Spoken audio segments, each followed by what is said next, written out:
Gentlemen, the Prime Minister of the State of Israel, Benjamin Bibi Netanyahu.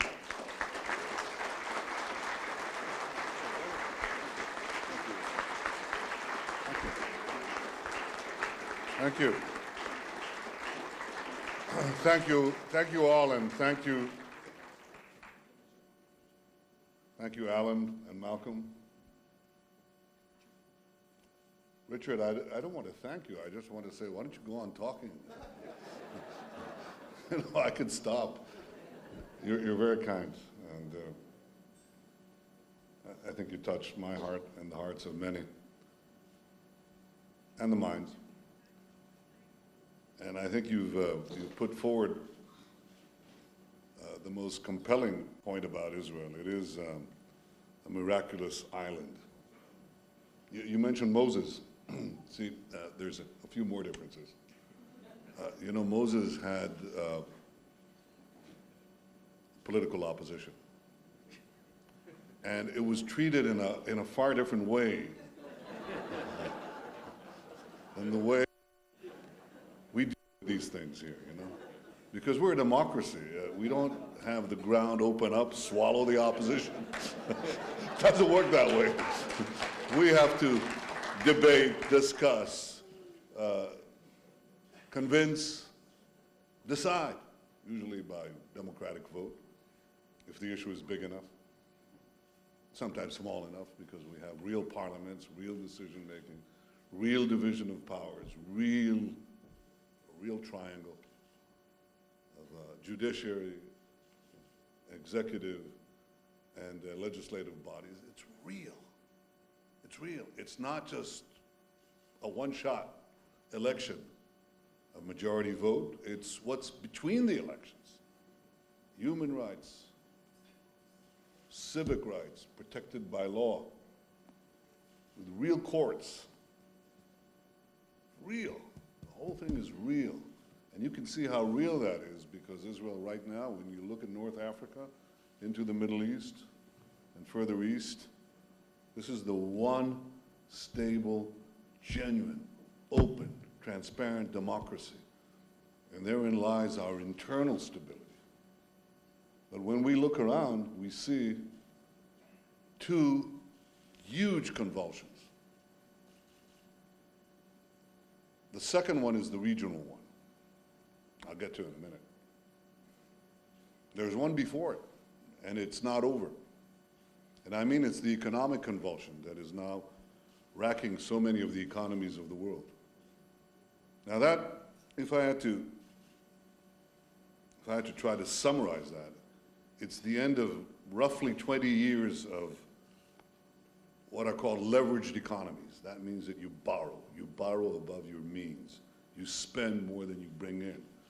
And eventually there's a gap. And if there's no one to cover that gap, then, you know, all the air comes out and you have to make these vast cuts. It's very painful.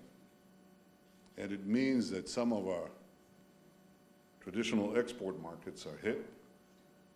We've been able to avoid that because we acted differently and more responsibly over the last decade, certainly, and even before.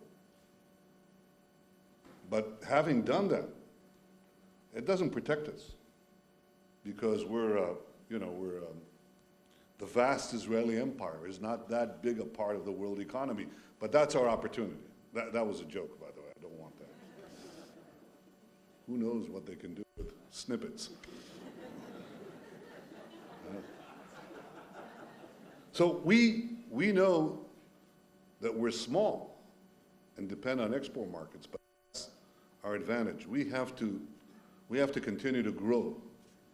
Why do we have to continue to grow? Because of that second convulsion.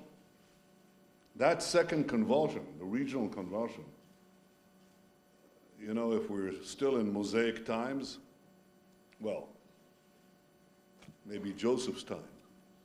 Remember Joseph's interpretation of Pharaoh's dream? The 7 bad years that followed the 7 good years?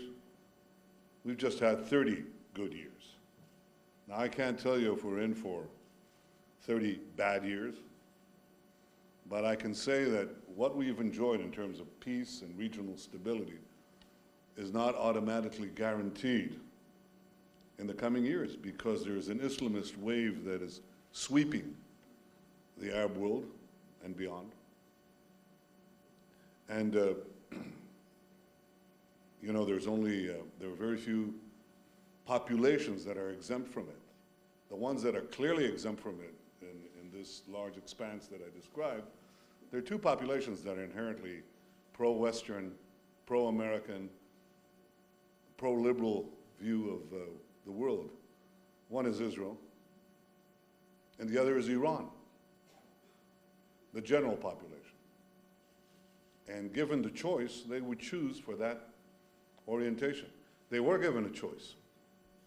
They were given a choice some 3 years ago.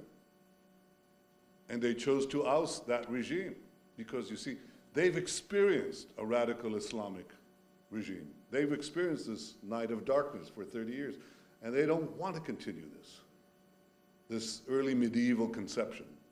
I don't want to give medievalism a bad name. My father is a great medieval scholar, and you should see some of the things that were produced there. Early medieval conception that denies women's their rights, denies gays their rights, denies minorities and majorities their rights.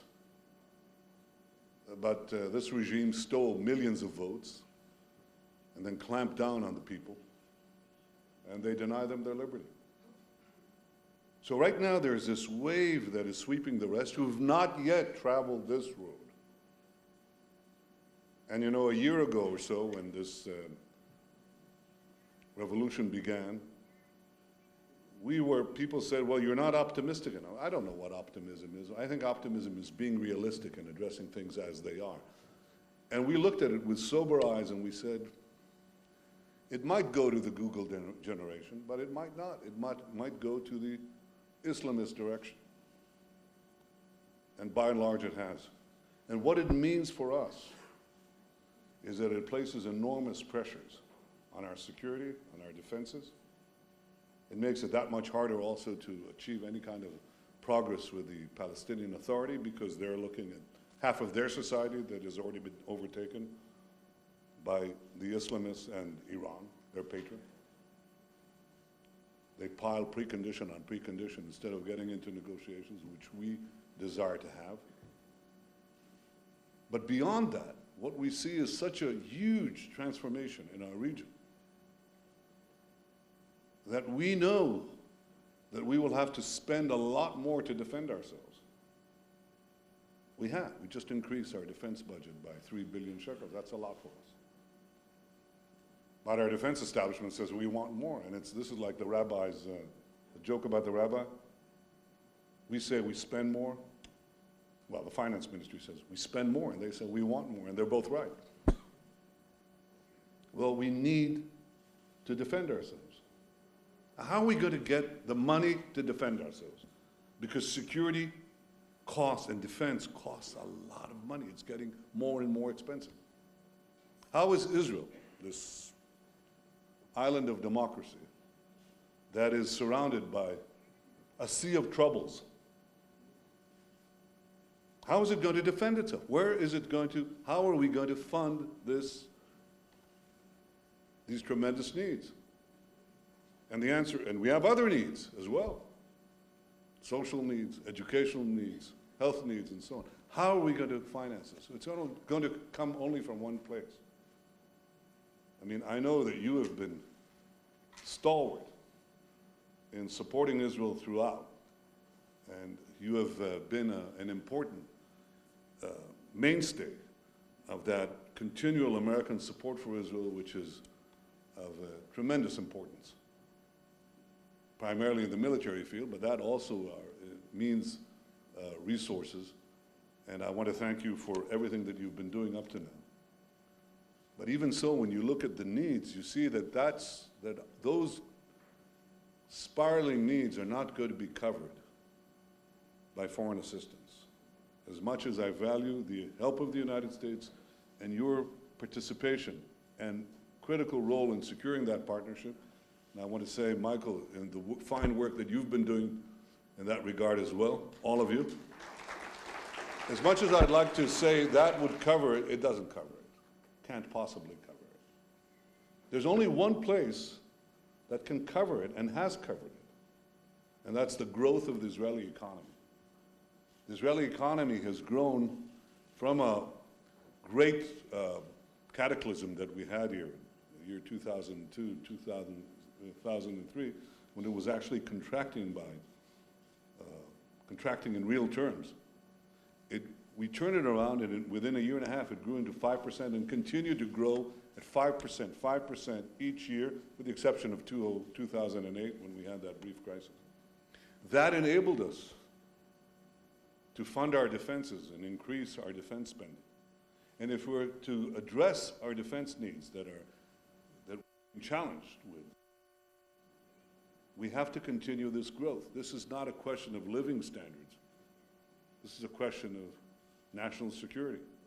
So how is Israel going to continue to grow when you have this other convulsion that I began to talk about, that you're familiar with? Our export markets in Europe are not exactly expanding. That's our primary export markets. How will we continue to grow? Well, number one, continue to do what we've been doing, which is foster a pro-business environment. You know, in the last year, this venerated establishment called Standard & Poor, you heard of it? Yeah. It downgraded several important countries. It upgraded one, maybe two, I don't know. But Israel was upgraded. And I think this is an important evidence of the value that the market economy addresses to Israel's pro-business and pro-growth policies. We've been very responsible with that. Now, when you're responsible with that, it means that you don't let your spending exceed, over time, your income. But, you know, that's important. That dominates the political discussion, but it doesn't make you rich. You understand that, right? That controlling your accounts, your national accounts, does not make you rich. It just helps you avoid bankruptcy. If you keep your bank balance in check, it doesn't make you rich. It just makes the bank not close your account. So in order to grow, you have to do something else. You have to provide goods and services that make you more attractive. And this, for Israel, is not, it's not a privilege. It's not an option. It's something that we desperately need. So what are the two other areas that we can do and are doing?